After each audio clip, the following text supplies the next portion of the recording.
یہ بیان کیجیے گا، ایک سوال پوچھا گیا ہے کہ آپ نے جو کچھ اب تک بے شمار قسطوں پہ محیط گفتگو کی ہے، سمجھ میں آتی ہے کہ منفرد زاویہ ہے، لیکن جو چیز ہضم نہیں ہوتی وہ یہ ہے کہ کیا وجہ ہے آپ کی نظر میں؟ پوچھا یہ جاتا ہے کہ سیدنا علی جیسا شخصیت، جن کا علم، جن کا تقوی، جن کی للہیت، جن کا ورع، جن کی فراست، فہم سب صحابہ میں ممتاز ہے، انہوں نے جس وقت اعلان کیا ہے اپنی خلافت کا، تو ان کو وہ پذیرائی نہیں مل سکی جو ان سے پہلے 3 خلفاء کو ملی تھی۔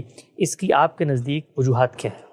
سلامتی ہے ان آنکھوں پہ جو ہدایت پہ نظریں جمائے بیٹھی ہیں، ان کانوں پہ جو ذکر خیر کے منتظر رہتے ہیں، اور ان قدموں پہ جو ہدایت کی راہ پہ گامزن ہیں۔ یہ سوال مجھ سے پوچھنے کا نہیں ہے، یہ اس زمانے کے لوگوں سے پوچھنے کا۔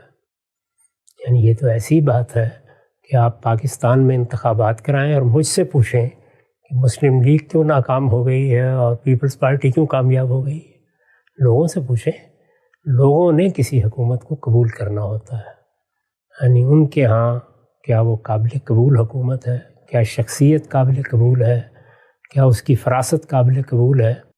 یہ فیصلے ہم اپنی جگہ بیٹھ کے کرتے رہتے ہیں، وقت کے فیصلے بہت مختلف ہوتے ہیں۔ میں نے آپ کو بتایا تھا کہ ہمارے ہاں تو ظاہر ہے سیدنا علی رسالت مآب صلی اللہ علیہ وسلم کے ابتدائی ساتھیوں میں سے ہیں، آپ کے ساتھ عزیز داری ہے، رسالت مآب صلی اللہ علیہ وسلم کی بیٹی آپ کے گھر میں رہی ہے، خود آپ نے کفالت کی ہے، ذمہ داریاں اٹھائی ہیں، ایک طرح سے بیٹے کی طرح، بھائی کی طرح ان کو رکھا ہے۔ ان کا علم، ان کا تقوی، یہ ایسی چیزیں نہیں ہیں جس کے بارے میں کوئی شخص کوئی بری رائے قائم کرنے کی جسارت کرے۔ اس سب کے باوجود جو مسلمانوں کی اس وقت کی قیادت تھی، اس میں وہ بہت پیچھے تھے، اور یہ بات بالکل ایک حقیقت ہے۔ یعنی پہلی مرتبہ کہ آپ غور کیجئے کہ کن لوگوں پر نگاہ پڑ رہی تھی۔ خود سیدنا عمر یہ کہتے ہیں کہ ابو عبیدہ بن الجراح کے ہاتھ پر میں ہاتھ رکھ دیتا، معاذ بن جبل ہوتے تو ان کو ذمہ داری دے دیتا، سیدنا صدیق تو بہرحال منتخب کیے گئے سب لوگوں کی طرف سے، اور پوری امت نے ان کے ہاتھ پر بیعت کی۔ یہی معاملہ سیدنا عمر کا رہا، زیر بحث ہی نہیں ہے، اور جب زیر بحث آئے ہیں تو 6 میں سے ایک تھے۔ تو اس لیے یہ باہر بیٹھ کر جو آراء ہم قائم کرتے ہیں وہ ہمیں حق ہے، ہم کسی شخصیت کو بہت غیر معمولی قرار دے سکتے ہیں، لیکن یہ تو وقت پر لوگوں نے فیصلہ کرنا ہوتا ہے۔ وہ ان کا فیصلہ جو کچھ تھا وہ تاریخ میں ثبت ہو گیا، اس پر مجھے تبصرہ کرنے کی کیوں ضرورت ہے؟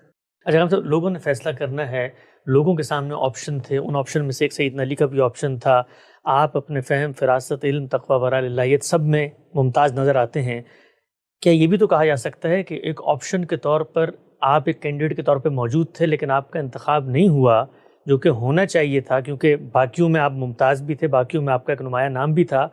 تو یہ بھی تو کوئی شخص کہہ سکتا ہے کہ کوئی وجہ ایسی اختیار کی گئی جس کی وجہ سے رستہ روکا گیا یا انتخاب نہیں کیا گیا، یہ لوگ نہیں چاہتے تھے کہ وہ سامنے آئیں، کیونکہ بظاہر جو کرائیٹیریا ہے اس کرائیٹیریا کے لحاظ سے تو ایک شخص بالکل ممتاز، رسول اللہ کا قریب ترین ساتھی، آپ کے ساتھ وقت گزارنے والا، آپ نے ان کے بارے میں جس طریقے سے لوگوں کے دلوں میں اگر کوئی بغض، عداوت، قدورت تھی اس کو رفع بھی کیا، تو یہ بھی تو کہا جا سکتا ہے کہ انتخاب ہونا ہی چاہیے تھا، نہیں ہوا تو اس کی بھی تو کوئی وجوہات ہو سکتی ہیں۔ یہ کیسے کہا جائے گا کہ انتخاب ہونا ہی چاہیے تھا؟ کیا ان کے مقابل میں سیدنا صدیق موجود نہیں تھے؟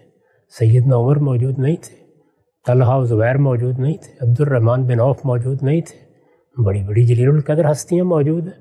جب اتنے غیر معمولی لوگ موجود ہوں تو ان کے اندر سے لوگوں کا حق ہے کہ وہ کسی شخص کا انتخاب کر لیں۔ پھر یہ بھی کیوں ضروری ہے کہ جس شخصیت کے بارے میں ہمارا خیال ہو اسی کا انتخاب کیا جائے؟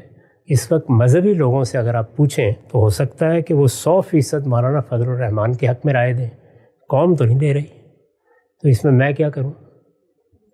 یعنی اپنی خدمات پیش کروں؟ یہ نہیں ہو سکتا میرے بھائی۔ دونوں میں سے ایک بات ماننی پڑے گی، یہ کہ یا تو یہ کوئی خدائی فیصلے ہیں، اللہ تعالیٰ آسمان سے بتا دے کہ اب ہمارے ہاں بھی انتخابات ہونے والے ہیں اور مہینے 2-4 تک، تو فلاں شخص کا اللہ تعالیٰ نے تقرر کر دیا ہے، چلیے خدائی فیصلہ ہے، لوگ مان لیں۔ لوگوں کو فیصلہ کرنا ہے۔ رکاوٹ ڈالی گئی، رکاوٹ بھی ظاہر ہے وہ ہوگی جو مجھے نظر آئے گی تو میں بیان کر دوں گا۔ وہ کیا ہوتی ہے؟ وہ یہ ہے کہ کسی نے تلوار اٹھا لی ہے، کسی نے راستہ روک دیا، لوگ تو انتخاب کر رہے تھے لیکن بغاوت ہو گئی، کسی فوج نے آ کے اقتدار سنبھال لیا. چونکہ ہمارے ہاں تو اب منظم افواج ہیں، ان کے پاس بڑی طاقت ہوتی ہے، وہ رکاوٹ بن گئے. وہاں تو ایسا کچھ بھی نہیں ہے. نہ کوئی پولیس کا ادارہ باقاعدہ قائم ہے رسالت مآب صلی اللہ علیہ وسلم کے زمانے میں، نہ کوئی باقاعدہ بیوروکریسی قائم ہے، نہ کوئی فوج باقاعدہ ہے. یعنی صحابہ کرام ہیں یا تابعین جو اب دوسری جماعت سامنے آ رہی ہے، انہی لوگوں کو بھرتی کر لیا جاتا ہے. یہ جنگ ہو گئی، وہ حادثہ ہو گیا، امن و امان قائم کرنے کے لیے. تو مجھے بتا دیں کہ جس وقت انتخاب کیا گیا سیدنا صدیق کا، تو لوگ تو ٹوٹے پڑ رہے تھے سیدنا علی کا انتخاب کرنے کے لیے. تو پھر کیا کوئی کارروائی کی گئی وہاں پر مسجد میں یا باہر یا مدینہ میں؟ ایسا کچھ بھی نہیں ہوا. لوگوں نے فیصلہ کیا اور اکثریت کی بنیاد پر سیدنا صدیق نے اقتدار سنبھال لیا. ان کے بارے میں پہلے ایک رائے ثقیفہ بنی ساعدہ میں سیدنا عمر جیسی بڑی شخصیت نے قائم کی اور اس اعتماد پر قائم کی. وہ خود بیان کرتے ہیں کہ ہمارے درمیان وہ ایک ایسی شخصیت تھے کہ تختہ لانا کل ہے، ان کے سامنے سب کی گردن جھک جاتی تھی. یہ فیصلہ تو اس وقت کے لوگوں کو کرنا تھا. اس میں بیٹھ کے کیسے رائے دے سکتا ہوں؟ میرے سامنے تو کوئی ظاہر میں صورت آئے کہ میں دیکھوں کہ سیدنا علی کا انتخاب کر لیا تھا صحابہ کرام نے، مسجد میں بیٹھ کر ثقیفہ سے آ کے ان لوگوں نے باقاعدہ ایک لشکر بھرتی کیا اور مار دھاڑ کر کے انہوں نے معزول کر دیا، تو تب تو میں یہ بات کرتا اچھا لگتا ہوں کہ لوگوں کا فیصلہ تھا، انہوں نے فیصلہ کر لیا. مان لیجئے نا کہ اللہ تعالیٰ کے پیغمبر نے بھی دو ہی راستے بتائے ہیں. خدا تقرر کرے گا جیسے اس نے طالوت کا تقرر کیا، داؤد و سلیمان کا تقرر کیا، اور یا لوگ تقرر کریں گے امرہم شورا بینہم. تو اسی اصول پر تقرر ہو گیا اور تقرر کو لوگوں نے قبول کیا. خود سیدنا علی نے قبول کیا.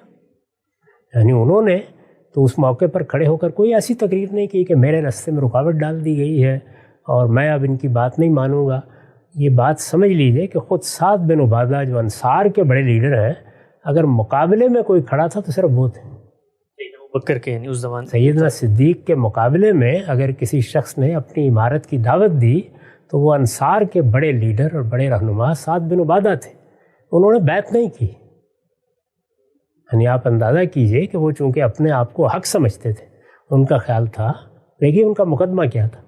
رسول اللہ صلی اللہ علیہ وسلم کو مہاجرین نے تو نکال دیا تھا، مکے سے نکال دیا، ہجرت کرنا پڑی.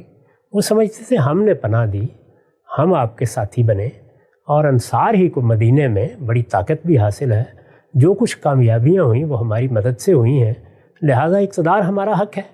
تو اس بنیاد پر انہوں نے اس موقع پر کہا. ثقیفے میں کوئی اور شخص مقابلے میں نہیں آیا، اگلے دن بھی نہیں آیا. سعد بن عبادہ تھے اور وہ اتنے اپنی بات پر شرح صدر رکھتے تھے کہ انہوں نے پھر فیصلے کو قبول بھی نہیں کیا. تو سیدنا علی بھی نہ کرتے، کم سے کم ان کا ایک عملی احتجاج ہی سامنے آ جاتا. یہ کیا چیز ہے جس پر ہم بیٹھے ہوئے بحث کر رہے ہیں؟ میرا خیال ہے کہ ان معاملات کے بارے میں صحیح رویہ اختیار کرنا چاہیے. سب ہمارے بزرگ ہیں، سب رسالت مآب صلی اللہ علیہ وسلم کے صحابہ ہیں. سیاسی معاملات میں یہ ضروری نہیں ہوتا کہ جس شخص کو میں بہت پسند کرتا ہوں ضرور سارے لوگ بھی پسند کریں. اس وقت بھی دیکھ لیں، یعنی آپ امریکہ میں بیٹھے ہوئے ہیں، کیا یہاں سارے کے سارے لوگ ریپبلکن صدر کو پسند کرتے ہیں؟ سارے ڈیموکریٹ صدر کو پسند کرتے ہیں؟ لوگوں کو صدمہ بھی ہوتا ہے، وہ کہتے ہیں غلط انتخاب بھی ہو گیا ہے. لیکن انتخاب جن لوگوں نے کرنا ہے انہی نے کرنا ہے. تو اس وقت صحابہ کرام کی جو جماعت تھی اسی نے فیصلہ کرنا تھا، انہوں نے فیصلہ کر دیا اور اس فیصلے کو سب نے قبول کر لیا. میں نے عرض کیا کہ جس شخص نے مقابل میں کھڑے ہو کر اپنی عمارت پیش کی، بلکہ یہاں تک کہا کہ اچھا یہ فیصلہ کر لیں کہ منا امیر و منکم امیر، یعنی ایک انصار میں سے حکمران ہو جائے، ایک ہم میں سے ہو جائے، یہ تک بحث ہو گئی. لیکن پھر اس کے بعد ختم ہو گیا معاملہ. تو ایسے ہی ہوتا ہے. دنیا کی کون سی جمہوریت، کون سی حکومت ایسی ہے جس میں اختلافات نہیں ہوتے؟ سیاسی اختلافات ہمیشہ ہوتے ہیں، اور جب سیاسی اختلافات ہوتے ہیں تو ان کو رفع کرنے کے دو ہی طریقے ہیں. آج تک کوئی تیسرا طریقہ سیاسی اختلافات کو ختم کرنے کا ایجاد نہیں ہو سکا. میں بارہا بہت سے موضوعات پر، کشمیر پر، فلسطین پر اور بعض نازک موضوعات پر گفتگو کرتے ہوئے یہ توجہ دلا چکا ہوں کہ سیاسی معاملات میں حق و باطل کی بنیاد پر کبھی فیصلہ ہوا ہی نہیں، آج تک نہیں ہوا، ہو سکتا ہی نہیں. سیاسی معاملات کے فیصلے دو اصولوں پر ہوتے ہیں، یا طاقت فیصلہ کرتی ہے اور یا مصالحت فیصلہ کرتی ہے. یعنی کچھ لو کچھ دو پر مصالحت ہو جاتی ہے، یہاں تک کہ جب ایک سیاسی قضیہ رسول اللہ کو پیش آیا حدیبیہ کے موقع پر تو وہاں بھی مصالحت ہوئی، اور کچھ نہیں ہو سکتا۔ آواز ہو گیا۔ اگر ہم سب کے ساتھ آپ صلی اللہ علیہ وسلم نے ایک نصیحت فرمائی تھی رخصت ہونے سے پہلے کہ الائمۃ من قریش، کہ بھائی ان قریش کو عصبیت حاصل ہے، میرے بعد انہی میں سے انتخاب ہو جائے گا۔ قریش کے اندر جو سب سے غیر معمولی حیثیت حاصل تھی، خود اس قبیلے کے اندر وہ بنو ہاشم تھے، تو سقیفہ بنی ساعدہ میں بنو ہاشم کا کون سا نمائندہ شریک تھا کہ جن کی مشاورت سے فیصلہ کیا گیا؟ یہ کیسے معلوم ہوا کہ یہ حیثیت بنو ہاشم کو حاصل تھی؟ خود رسول اللہ ان میں مبعوث ہوئے۔ تو اللہ تعالیٰ کے اس فیصلے کے بعد نبوت دی گئی، یا اللہ تعالیٰ نے اس کے ساتھ یہ فیصلہ بھی کر دیا تھا کہ اب سب لوگ بنو ہاشم کو ممتاز بھی مان لیں؟ یعنی اللہ نے اگر ایک عنایت ان پر فرمائی کہ ان کے اندر پیغمبر کی بعثت ہوئی، تو بہت سے سیاسی لحاظ سے خود قریش میں دوسرے قبیلوں میں ایسے لوگ موجود تھے جن کو لوگ قیادت زعامت کے منصب پر فائز سمجھتے تھے۔ تو یہ تو تاریخ سے ناآشنائی ہے۔ یہ حیثیت اگر حاصل تھی، یعنی اسلام سے پہلے بھی اگر حاصل تھی، تو بنو امیہ ہی کو حاصل تھی۔ یہ کیسے معلوم؟ تاریخی واقعات سے، یعنی ہمیں معلوم ہے کہ خود رسالت میں آپ صلی اللہ علیہ وسلم کو جب فتح حاصل ہو گئی اور اقتدار آپ کو مل گیا، تو آپ نے صوبوں کے یا مختلف علاقوں کے عاملوں کا تقرر کیا، گورنروں کا۔ ذرا ان کی فہرست اٹھا کر دیکھیے، ان میں 90% بنو امیہ کے لوگ، یعنی خود رسول اللہ نے بنو امیہ کے لوگوں کا انتخاب کیا۔ باقی صحابہ نے بھی۔ سیدنا معاویہ کا شام کے لیے انتخاب کس نے کیا تھا؟ خود چلے گئے تھے وہاں پہ۔ تو یہ تاریخی حقائق اور سیاسی معاملات کو ایسے نہیں دیکھتے، یہ میری آپ کی خواہشات پر مبنی نہیں ہوتے۔ اگر آپ اس بنیاد پر کہیں تو جس پیر صاحب کے 2-4 لاکھ مرید ہوں گے، ان سے اگر پوچھیں تو سب کی رائے یہی ہوگی کہ انہیں کو پاکستان کا وزیر اعظم ہونا چاہیے۔ وہ ان کا تقویٰ بیان کریں گے، ان کا علم بیان کریں گے، ان کی کرامتیں بیان کریں گے۔ یہ فیصلہ بھائی پاکستان کے عوام کو کرنا ہے۔ تو طاقت فیصلہ کن ہوتی ہے، جیسے کہ افغانستان میں ہو گئی، جیسے کہ سعودی عرب میں ہو گئی۔ یعنی یہ جو موجودہ حکومت ہے، ان کے ابوالآباء نے لڑ کر حکومت حاصل کی تھی۔ اس زمانے میں آپ جانتے ہیں کہ حکومت کن کے پاس تھی؟ حکومت عثمانیوں کے پاس تھی۔ شریف مکہ نے بغاوت کی اور اس کے بعد اس کی حکومت بھی ختم ہو گئی، اور ان لوگوں نے سارے سعودی عرب پر قبضہ کر لیا۔ تو جب قبضہ کر لیا تو اس کے بعد حکومت قائم ہو گئی۔ تو حکومت یا طاقت سے قائم ہوتی ہے اور یا لوگوں کے فیصلے سے قائم ہوتی ہے، اور لوگوں کے فیصلے کی بنیاد حق و باطل پر نہیں ہوتی، میرٹ پر بھی نہیں ہوتی۔ کوئی نہیں بتا سکتا۔ کیا میں چند نازک سوال پوچھ لوں؟ اس وقت جو پاکستان میں سیاسی قیادت ہے، علم میں، عمل میں، تقوی میں، ورع میں، یہ سب ممتاز ہیں ہم سب سے؟ نہیں ہے۔ ان کے مقابل میں ذرا کوئی بڑا صاحب ورع صاحب تقوی آدمی کھڑا کر کے دیکھ لیں، ضمانت ضبط ہو جائے گی۔ یہ فیصلے لوگوں کو کرنے ہوتے ہیں۔